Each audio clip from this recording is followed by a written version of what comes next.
So হ্যাভিয়ন এই video তোমাদের এস্টো writing এর আরেকটা পোর্শনস আমি তোমাদের শেখাবো। এর আগের দিন আমি একটা ভিডিও পোস্ট করেছিলাম, সেখানে কিছু রুলসের কথা বলেছিলাম যেটা ইউজ করে তুমি হচ্ছে কি যে কোনো এস্টো রাইটিং খুব ভালোভাবে লিখতে পারবে। অ্যান্ড তোমাদের আরেকটা টাইপের অ্যাকচুয়ালি স্টোরি রাইটিং দেয়, সেটা হচ্ছে কি যে কোনো রকম হচ্ছে কি যে বেশি পয়েন্টস দেয় না, কিছু কয়েকটা ইনস্ট্রাকশনস দেয়, দেন তারপরে লিখতে হয়, সেখানটায় অনেকগুলো পয়েন্টস থাকে না। বাট আমি তোমাদের কালকের যে ফরম্যাটটা আমি শিখেছি বা রুলসটা শিখিয়েছি, দেন সেটা ইউজ করেই তোমাদের 2020-তে একটা স্টোরি রাইটিং এসেছিলো, দেন সেটা সলভ করবো। তাহলে তোমরা বুঝতে পারবে আরও যে কীভাবে অ্যাকচুয়ালি একটা স্টোরি রাইটিং লিখতে হয়। এবং যারা একটুখানি জানো না, প্রথমে বলে দিই যে প্রথমে স্টোরি রাইটিংয়ের টাইটেল লিখতে হবে, তারপরে প্রত্যেক কটা পয়েন্টস, এই দেখো তোমাদের 2020-তে যে প্রশ্ন দিয়েছিল, প্রত্যেক কটা এ একটা পয়েন্টস, এ একটা পয়েন্টস, এ একটা পয়েন্টস, এ একটা পয়েন্টস, প্রত্যেক কটা পয়েন্টসে আমাদের হচ্ছে কি যে সাবজেক্ট খুঁজতে হবে, সাবজেক্ট ভার্ব খুঁজতে হবে, এই দুটো জিনিস খুঁজতে হবে। তো সাবজেক্টের জায়গায় রেখে দেবো, মানে প্রথমেই রাখবো, দেন তারপরে ভার্বটা 2 নম্বর ফর্ম করে দিতে হবে, তারপরে যা যা তাই লিখে দিতে হবে, ঠিক আছে? যদি সাবজেক্ট না পাওয়া যায়, ধরো কোনো একটা পয়েন্টস তুমি দেখলে, কোনো একটা পয়েন্টস ধরো সাবজেক্ট নেই, তখন হচ্ছে কি যে হি বা শি ইউজ করতে হবে, বা দে ইউজ করতে পারো তোমরা, এই দে। যদি বস্তুবাচক হয়, মানে পশু টাইপের কিছু হয়, তাহলে ইট ইউজ করতে হবে, ঠিক আছে? অনেক সময় ওয়াজ ওয়ার বা হ্যাড ইউজ করতে হয়। দেন আর একটা লাইন আমি এবার আজকের ভিডিওটা অ্যাড করেছি, সেটা হচ্ছে কি যে এই লাইনটা তুমি অ্যাড করতে পারো কোনো একটা গল্পের শুরুতে, যদি হচ্ছে কি যে গল্পটা কোনো পশু রিলেটেড হয়, মানে কচ্ছপের গল্প দেয় বা খরগোশের গল্প দেয় বা বাঘের গল্প দেয়, তখন এই লাইনটা ইউজ করতে পারো। ওয়ান্স আপন এ টাইম, এটা এ হবে, হ্যাঁ, ওয়ান্স আপন এ টাইম দে আর লিভড, এরকম বলে তারপরে যে পশুটার নাম দেবে, ধরো খরগোশ বা হচ্ছে কি যে কচ্ছপ, দুজনকে এখানে দিয়ে দেবে, বুঝে গেছে? বা মানে তোমার সিংহ টিংহ যা দেবে এখানটা দিয়ে দেবে, তাহলে প্রথম লাইনটা তোমার হয়ে যাবে। এবার যদি পয়েন্টস না দেয়, সেটা একটুখানি বলে দিই। ধরো এমন টাইপের কোনো পয়েন্টস দিল না, অন্য টাইপের 2022-এ যেমন ধরনের কোশ্চেন এসেছে, বা 2021-এ যেমন ধরনের পোস্ট হয়েছে, যদি সেরকম দেয়, তাহলে তোমরা কিভাবে ওটা করবে, মোটামুটি 10-এ 3-4 মার্কস অবধি মোটামুটি পাওয়া যাবে, তার কীভাবে সেটা করবে। দেখো আমি তোমাদের মানে পাস্ট টেন্সের 3টে অ্যাকচুয়ালি হচ্ছে কি যে সেন্টেন্স আমি লিখে দিয়েছি। এই 3টে তুমি যদি বুঝে নিতে পারো, তাহলে যে কোনো লাইন তুমি বানাতে পারবে। প্রথমে কি করবে, ওই লাইনগুলো পড়ে যদি একটু আধটু বুঝতে পারো, তাহলে হচ্ছে কি যে সাইডে মোটামুটি 4-5 লাইনের মতো একটুখানি বাংলা করে নেবে, ঠিক আছে? বাংলাতে লিখে নেবে তুমি, প্রশ্নের সাইডে পেন্সিল দিয়ে বা কিছুতে বাংলাতে লিখে দেবে, অ্যান্ড ছোট ছোট সেন্টেন্স করবে, ঠিক আছে? দেখো আমি কি লিখেছি, they started the game. They started মানে ভার্বের 2 নম্বর ফর্ম বসিয়েছি, তারপর দে স্টার্টেড দ্য গেম এমন বলেছি। এর মানেটা হচ্ছে কি তারা খেলা শুরু করলো। এটা দিয়ে তুমি যে কোনো কিছু নর্মালি হচ্ছে কিছু সেন্টেন্স বানাতে পারবে। তারা খেলা শুরু করলো, এবার যদি কোনো একটা গল্প থাকে যে তারা ট্রেন দিয়ে যাত্রা শুরু করলো, ঠিক আছে? তাহলে কি করবে, দে স্টার্টেড দেয়ার জার্নি, এমনভাবে তুমি করতে পারবে তুমি, ঠিক আছে? বা তারা খেতে শুরু করলো, ঠিক আছে?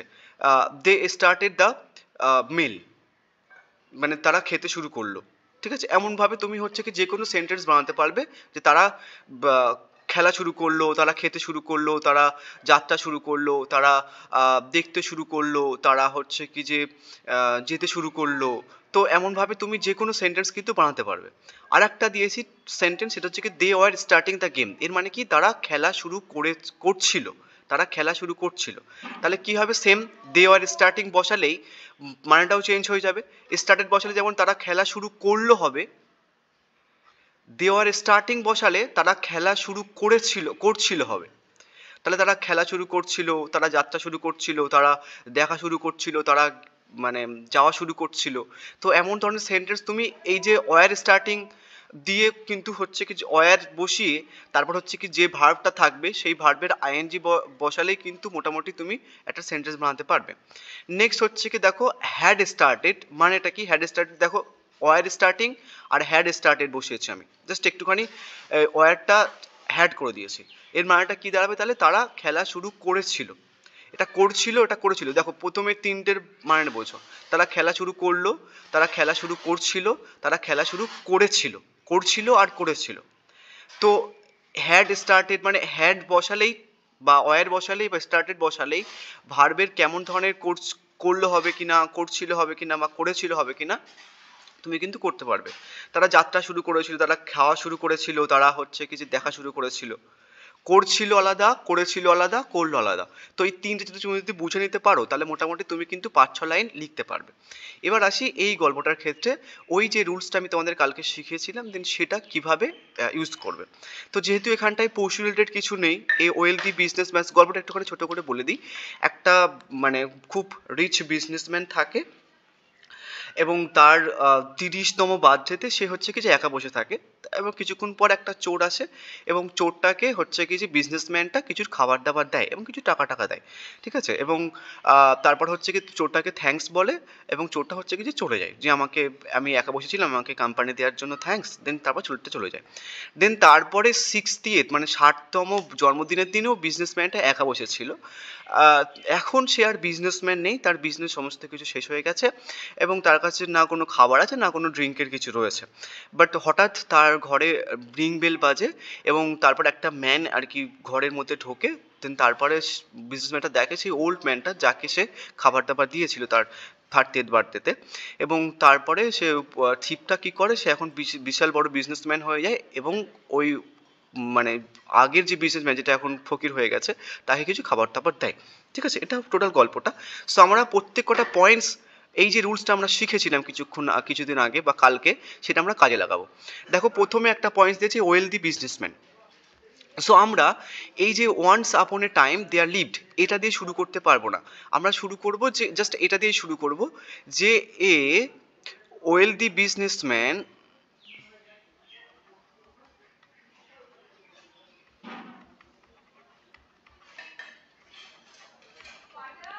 লিভড। দেখো এটা সাবজেক্ট, টোটালটা subject, lived in a town. আমি কি লিখেছি, a wealthy businessman lived in a town. এই যেহেতু এখানটায় সাবজেক্ট মানে শুধু সাবজেক্ট আছে, ভার্ব কিছু নেই, তা হচ্ছে কি যে আমরা এটা জাস্ট লিখেছি wealthy businessman lived in a town. এই দেখো আমি যদি পশু থাকো তাহলে কি করতাম, যে ওয়ান্স আপন এ টাইম দে আর লিভড, তারপর যে খরগোশ লিখতাম এখানটায়। বাট এখানটায় যেহেতু একটা মানুষ দিয়েছে তাই তোমরা এই লাইনটা দিয়েও শুরু করতে পারো। এই সাবজেক্টটা চেঞ্জ যদি এরকম টাইপের কিছু দেয় তাহলে হচ্ছে কি, যদি বলা হয় যে একটা লোক যে হচ্ছে কি যে তোমার শহরে বাস করতো, তাহলে কি করবে, লোকটার নাম এখানে দেবে লিভড ইন এ টাউন, এভাবে দেবে, ঠিক আছে। নেক্সট দেখো এই পয়েন্টস থেকে আমাদেরকে সাবজেক্ট খুঁজতে হবে, ভার্ব খুঁজতে হবে, তারপরে কাজটা কি ভার্বে 2 নম্বর ফর্ম করে দিতে হবে, আর কোনো কাজ নেই। তা দেখো এখানটাই এই যে হিজ একটা সাবজেক্ট, ভার্ব কোথায় কি বলেছিলাম, ভার্ব চেনার নিয়ম মানে কোনো একটা ওয়ার্ডসের শেষে এস বাই এস থাকবে। দেখো এই যে এস আছে তার এটা ভার্ব, তাহলে সাবজেক্ট পেয়ে গেছি, ভার্ব পেয়ে গেছি, আর কোনো কাজ নেই আমাদের। জাস্ট আমরা লিখে দেবো অন হিজ 30th বার্থডে, দেখে দেখে লিখছি কিন্তু যা আছে তাই লিখে দেখে লিখে দেবো। বা যে সিটস আছে আমরা কি করব, ভার্বের 2 নম্বর ফর্ম করে দেবো। সিটেড 2 নম্বর ফর্ম হচ্ছে কি সিটেড, SITTED, সিটেড, ঠিক আছে। অ্যালোন হয়ে গেল। তাহলে জাস্ট কিছু করলাম না, জাস্ট দেখে দেখে লিখলাম, এইটার 2 নম্বর ফর্ম করে দিলাম। নেক্সট এখানটায় দেখো আমাদেরকে সাবজেক্ট খুঁজতে হবে আর ভার্ব খুঁজতে হবে, কোনো কাজ নেই, পরের পয়েন্টসটা হয়ে যাবে। এ থিপ মানে একটা চোর, এ থিপ মানে একটা চোর। তো এন্টার্স এটা কিন্তু ভার্ব, তাহলে হচ্ছে কি যে সাবজেক্ট পেয়ে গেলাম, ভার্ব পেয়ে গেলাম, জাস্ট ভার্বের 2 নম্বর ফর্ম করে দেবো। তাহলে এ থিপ দেখে দেখে লিখে দিলাম। এন্টার্সের 2 নম্বর ফর্ম করতে হবে আমাদেরকে। এন্টার্সের 2 নম্বর ফর্ম হচ্ছে কি যে এন্টার্ড, ENTER, এসটা তুলে দেবো, জাস্ট ইরি যোগ করে দেবো, ঠিক আছে। এন্টার হয়ে গেল, এই পয়েন্টসটা হয়ে গেল খুব ইজিলি। নেক্সট দেখো he gives the thief food drinks and এইসব পড়ে আমাদের কাজ নেই, আমাদের মানে না বুঝলেও চলবে, আমাদের জাস্ট সাবজেক্ট এবং হচ্ছে কিছু ভার্ব খুঁজতে হবে। দেখো এটাও কিন্তু ভার্বস, এস আছে, ঠিক আছে, মানে কোনো একটা ওয়ার্ডস আছে তাই এস আছে, আর হি মানে হচ্ছে কি তোমরা সবাই চিনতে পারবে যে হি মানে সাবজেক্ট, তাহলে সাবজেক্ট পেয়ে গেলাম হি, জাস্ট এটাকে 2 নম্বর ফর্ম করে দেবো। গিভস এর 2 নম্বর ফর্ম হচ্ছে কি যে গেভ, GAV, তারপর যা আছে দেখে দেখে লিখে দেবো একদম এই অবধি, মানে অবধি, ডট ডট ডট ডট মানি, হয়ে গেল। Next thanks him for his company, মানে এখানটাই দেখো তাহলে এটা একটা ওয়ার্ড তার শেষে এস আসছে মানে এটা ভার্ব, তাহলে সাবজেক্ট নেই। এবার বলেছি কি সাবজেক্ট না থাকলে কি করতে হবে, যেহেতু মানুষের গল্প বলছি তাহলে হচ্ছে কি যে কি করতে হবে, হি বসাতে হবে। হি যদি ওম্যান থাকতো মানে মেয়ে থাকতো বা বউ থাকতো তাহলে সি বসাতাম। তাহলে এখানটাই ভার্ব পেয়ে গেছে কিন্তু সাবজেক্ট নেই, তা সেটার জন্য আমরা হি নিয়েছি। হি থ্যাঙ্কস এর 2 নম্বর ফর্ম হচ্ছে কি যে থ্যাঙ্কড,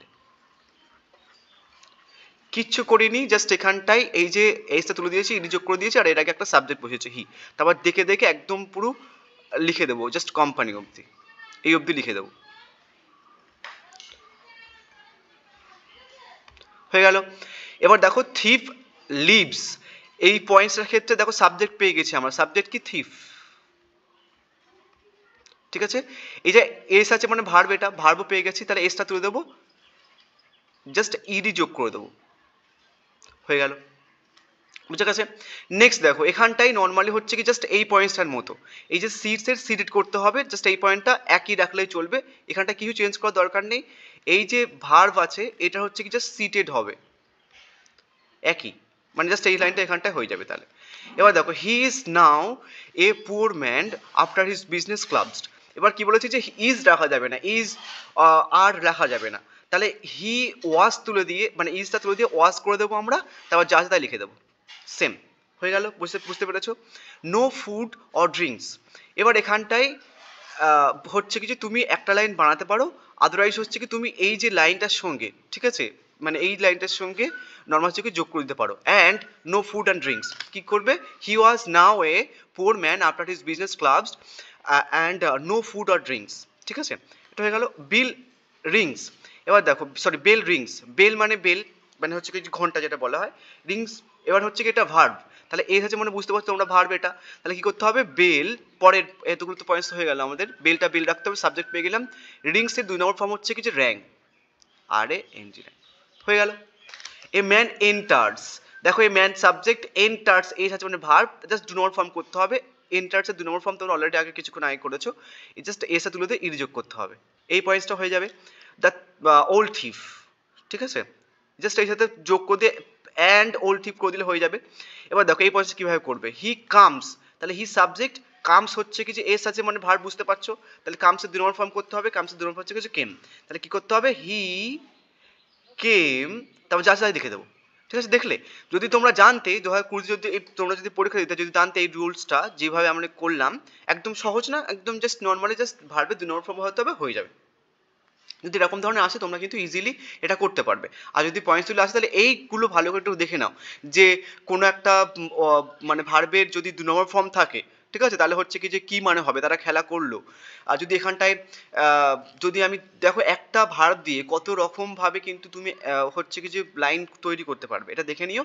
অ্যান্ড আর একটা ভালো কথা সেটা হচ্ছে কি আমি তোমাদের মানে যে ট্রাভেলগ রাইটিং আছে ওটারও কিন্তু ফরম্যাট আমি তোমাদের কিন্তু ইউটিউবে পোস্ট করবো আজকের মধ্যে, যেহেতু কালকে পরীক্ষা, ওটাতেও কিন্তু তোমরা 4-5 মার্কস ইজিলি পেয়ে যাবে, এমন এক ধরনের ফরম্যাট ইউজ ব্যবহার করবো আমি, সমস্ত তোমার ট্রাভেলগে কিন্তু তুমি ওটা লিখতে পারবে, ঠিক আছে। So thank you.